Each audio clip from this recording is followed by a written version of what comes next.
Hello, ഭംഗിയാണോ ആരോഗ്യമാണോ? ഭംഗിയാണോ അതോ ആരോഗ്യമാണോ? ഏറ്റവും പ്രധാനം ഇതിലേതാണ്? സത്യത്തിൽ ഇത് രണ്ടും വേണം എന്നുള്ളതാണ്.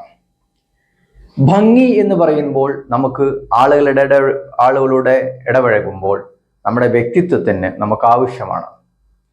പക്ഷേ ആരോഗ്യം എന്ന് പറയുമ്പോൾ പല്ലിൻ്റെ നിലനിൽപ്പിന് അത് ആവശ്യമാണ്. അപ്പോൾ ഇതിന് ഞാൻ 10 method, there are 10 methods of solution I am providing to increase your beauty or handsome and also your health. നമുക്ക് നോക്കാം. യെസ്, നമ്പർ 1 ഒന്ന് ക്ലിപ്പിംഗ് എന്ന് തന്നെയാണ്. അപ്പോൾ എന്തുകൊണ്ടാണ് ക്ലിപ്പിംഗ് ചെയ്യുമ്പോൾ നമ്മളുടെ പല്ലിൻ്റെ ആരോഗ്യം കൂടുന്നത്? ഭംഗി മാത്രമല്ലേ കൂടുന്നത്? നോ.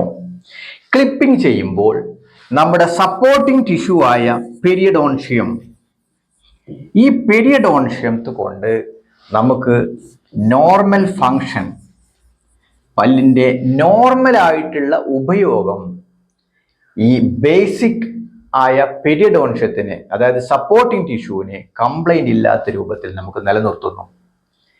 അതുകൊണ്ടാണ് ക്ലിപ്പിംഗ് എന്ന് പറയുന്നത് ഹെൽത്തിനും ഡെന്റൽ ഹെൽത്തിനും ഡെന്റൽ ബ്യൂട്ടിക്കും സൗന്ദര്യത്തിനും കാരണമാകും എന്ന് പറയുന്നത്.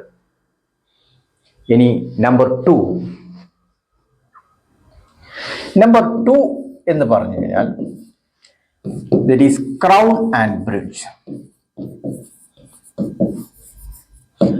അപ്പോൾ നിങ്ങൾക്ക് ചോദിക്കാം, ഈ ക്രൗൺ ചെയ്യുന്നതും ബ്രിഡ്ജ് ചെയ്യുന്നതും ഇത് രണ്ടും പല്ല് വെപ്പാണല്ലോ, ഇതെങ്ങനെ ഒരാളുടെ ആരോഗ്യത്തെയും സൗന്ദര്യത്തെയും വർദ്ധിപ്പിക്കുന്നു? നമ്മൾ ഒരു പല്ല് നമുക്ക് പോകുകയാണ് എന്ന് വിചാരിക്കോട്ടെ. പുറകിലുള്ള ഒരു പല്ല് നമുക്ക് മൂവ് ചെയ്യുമ്പോൾ നമ്മൾ കവിൾ ഒട്ടിപ്പോകുന്നു.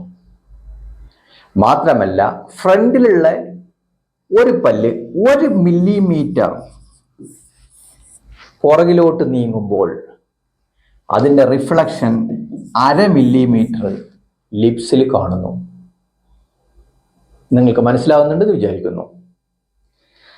അതുകൊണ്ടാണ് ക്രൗണും ബ്രിഡ്ജും പല്ലിൻ്റെ ആരോഗ്യത്തിനും ആവശ്യമാണ്, പല്ലിൻ്റെ ഭംഗിക്കും ആവശ്യമാണ്.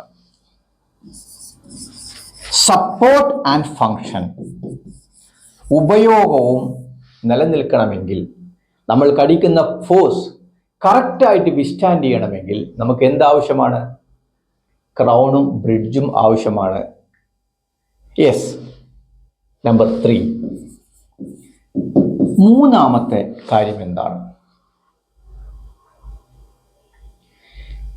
ക്ലിപ്പിന് പകരം നമ്മൾ ഉപയോഗിക്കുന്ന അലൈനേഴ്സ്. ഈ അലൈനേഴ്സ് എന്ന പദത്തിന്റെ അർത്ഥം എന്താണ്? പല്ല് ലൈനിലാക്കി എടുക്കുക, അലൈൻ ചെയ്തെടുക്കുക, തിങ്ങി നിൽക്കുന്ന പല്ല് കറക്റ്റ് ചെയ്യുക. അപ്പൊ തിങ്ങി നിന്ന പല്ലിന്റെ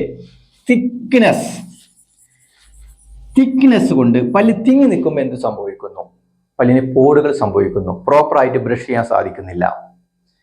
മാത്രമല്ല തേയ്മാനം സംഭവിക്കുന്നു. നമ്മൾ ഭക്ഷണം കഴിക്കുമ്പോൾ പല്ലിന് തേയ്മാനം സംഭവിക്കുന്നു. അപ്പോൾ പല്ലിന്റെ ഹെൽത്തിനെ ബാധിക്കുന്നില്ലേ? യെസ്, ഹെൽത്തിനെ ബാധിക്കുന്നുണ്ട്. അതേപോലെ തന്നെ തിങ്ങി നിൽക്കുന്ന പല്ല് എന്ത് സംഭവിക്കുന്നു?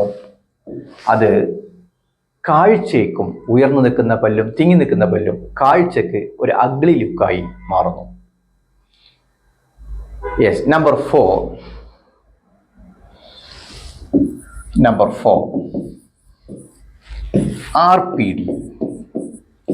RPD എന്ന് പറയുമ്പോൾ എടുത്തു വെക്കുന്ന പല്ലിന് സാധാരണ ഞങ്ങളുടെ ഭാഷയിൽ ഉപയോഗിക്കുന്ന വേർഡാണ് RPD.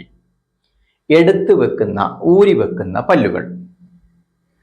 ഫിക്സ് ചെയ്യുന്ന പല്ലുകൾ, ഉറപ്പിച്ചു നിർത്തുന്ന പല്ലുകൾ ചെയ്യാൻ സാധിക്കാത്ത ആളുകൾക്ക് നമ്മൾ എടുത്തു വെക്കുന്ന പല്ലുകളും നമ്മൾ ചെയ്യുന്നത് എന്തിനാണ്? നിലവിലെ പല്ല് നിലനിൽക്കാൻ, സ്റ്റേ. നിലവിലെ പല്ല് നിലനില്ലെങ്കിൽ എന്ത് സംഭവിക്കും? ഒരു പല്ല് നഷ്ടപ്പെട്ടാൽ അടുത്ത പല്ല് ഇങ്ങോട്ട് മൂവ് ചെയ്യാനും മേളത്തെ പല്ല് താഴോട്ട് ഇറങ്ങി വരാനുള്ള സാധ്യതയുണ്ട്. അപ്പോൾ ഫിക്സിംഗ് പല്ലോ ഇംപ്ലാന്റോ ചെയ്യാൻ സാധിക്കാത്ത ആളുകൾക്ക് റിമൂവബിൾ അപ്ലയൻസ് എടുത്തു വെക്കുന്ന പല്ല് വളരെ പ്രധാനപ്പെട്ടതാണ്. ഇനി നമ്പർ 5, അഞ്ചാമത്തെ കാര്യം, ഒരു പല്ല് ഇറഗുലർ ആയിട്ട് നിൽക്കുന്നു, കറക്റ്റ് ലൈനിലല്ലാതെ ഒന്ന് ഉള്ളിലോട്ടോ പുറത്തോട്ടോ അലൈൻമെന്റ് അല്ലാതെ നിൽക്കുന്നു.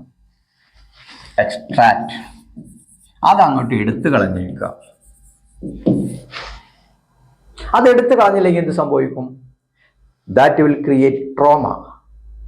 പല്ലിന് ചുണ്ടിലും നാക്കിലും അതെല്ലാം പ്രശ്നമുണ്ടായിരിക്കും.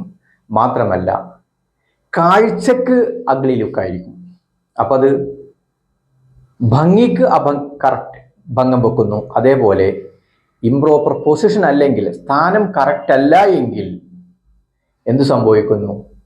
അത് പല്ലിൻ്റെ ഹെൽത്തിനും ബാധിക്കുന്നു. നാക്കിലും തട്ടിയും ട്രോമ, അൾസർ മുതലായ കാര്യങ്ങളും സംഭവിക്കുന്നു. ഇനി ആറാമത്തെ കാര്യം, നമ്മളെല്ലാം കേൾക്കുന്ന ഒരു സംഭവമാണ് ഫങ്ഷണൽ അപ്ലയൻസ്. ഊരി വെക്കുന്ന ക്ലിപ്പും അല്ല, എടുത്തു വെക്കുന്ന ക്ലിപ്പും അല്ല, ഫങ്ഷണൽ അപ്ലയൻസ്. എന്താണ് ഫങ്ഷണൽ അപ്ലയൻസ്? ഈ ഫങ്ഷണൽ അപ്ലയൻസ് എന്ന് പറഞ്ഞാൽ നമ്മളെ നാക്ക് പ്രയോഗിക്കുന്ന ഒരു ഫോഴ്സ് ഉണ്ട്. അതേപോലെ നമ്മളെ ലിപ്സ്, ചുണ്ട് പ്രയോഗിക്കുന്ന ഒരു ഫോഴ്സ് ഉണ്ട്. ഈ ഫോഴ്സ് പല്ലിലോട്ട് ഡയറക്റ്റ് ചെയ്യുന്ന, പല്ലിലോട്ട് ഇംപ്രസ് ചെയ്യുന്ന, പ്രയോഗിക്കുന്ന ഒരു ടൈപ്പ് അപ്ലയൻസ് ആണ് ഇത്. ആയിരക്കണക്കിൽ ടൈപ്പ് അപ്ലയൻസ് അവൈലബിൾ ആണ്. ഇതിനെ ഫങ്ഷണൽ അപ്ലയൻസ് എന്ന് പറയും. ഇതിനെ നമുക്ക് എന്ത് ഉപയോഗിക്കാം? ആരോഗ്യത്തിനും ഉപയോഗിക്കാം, പല്ലിൻ്റെ നിലനിൽപ്പിനും പല്ലിൻ്റെ ആരോഗ്യത്തിനും ഭംഗിക്കും വേണ്ടി നമുക്ക് ഉപയോഗിക്കാം. ഇനി നെക്സ്റ്റ് വൺ, നമ്പർ 7. ഇവിടെയാണ് നമ്മൾ കോമ്പോസിറ്റ് റീമോഡലിംഗ് എന്ന് പറയുന്നത്. പല്ലിൻ്റെ അതേ ടൈപ്പ് മെറ്റീരിയൽസ് കൊണ്ട് പല്ലിനെ പ്രത്യേകമായ ഷേപ്പിൽ നമ്മൾ സ്മൈൽ ഡിസൈനിങ് ചെയ്യുമ്പോൾ നമ്മൾ അതിനെന്ത് പറയും? ഡയറക്റ്റ് വെനീറിംഗ് ഓർ ഇൻഡയറക്റ്റ് വെനീറിംഗ് എന്നെല്ലാം പറയും, പല ടെർമിനോളജിയിൽ പറയും. അപ്പോൾ വളരെ പെട്ടെന്ന് നമുക്ക് പല്ലിനെ റീമോഡൽ എടുക്കാൻ സാധിക്കും. അതും കാഴ്ചക്കും ഭംഗിയാണ്, പല്ലിന് കംപ്ലൈൻറ്റ് ഉണ്ടാകാതെ മുന്നോട്ട് കൊണ്ടുപോകാനും ആവശ്യമാണ്. അപ്പോൾ അതിന് ഹൈലി എക്സ്പേർട്സ് ആയ കോസ്മെറ്റിക് ആളുകൾ നമുക്ക് ആവശ്യമാണ്. എന്തിന്? ഇത് നിലനിർത്താൻ.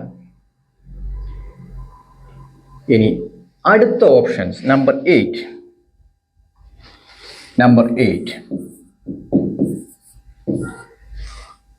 നമ്മൾ എപ്പോഴും പറയും surgery is A final option. നേരിട്ട് ക്ലിപ്പിലൂടെയോ മെറ്റീരിയൽസിലൂടെയോ കറക്ഷൻ ചെയ്യാൻ പറ്റാത്ത പല്ലുകളെയാണ് നമ്മൾ എന്ത് ചെയ്യുന്നത്? എക്സ്ട്രാക്ട് ചെയ്യുന്നത്, എടുത്ത് കളയുന്നത്. പക്ഷേ ഇംപ്രോപ്പറായിട്ട് നിൽക്കാത്ത പല്ലുകളെയും കറക്റ്റ് ലൈനിൽ വരാത്ത പല്ലുകളെയും നമുക്ക് എന്ത് ചെയ്യാം? ഒഴിവാക്കാം. ഈ ഒഴിവാക്കുന്നതോടുകൂടെ നമുക്ക് ഭംഗിക്കും നല്ലതാണ്, നിലവിലെ പല്ലിന് നിലനിൽക്കാനും ആവശ്യമാണ്. അപ്പോൾ ഇതെല്ലാമാണ് ഒരാളുടെ പല്ല് ഭംഗി കൂട്ടാനും അതേപോലെ ആരോഗ്യം നിലനിർത്താനുമുള്ള വ്യത്യസ്ത മാർഗങ്ങൾ. Okay, thank you all. I'm Dr. Ali Arimbra's Dental Clinic, Melato. Thank you.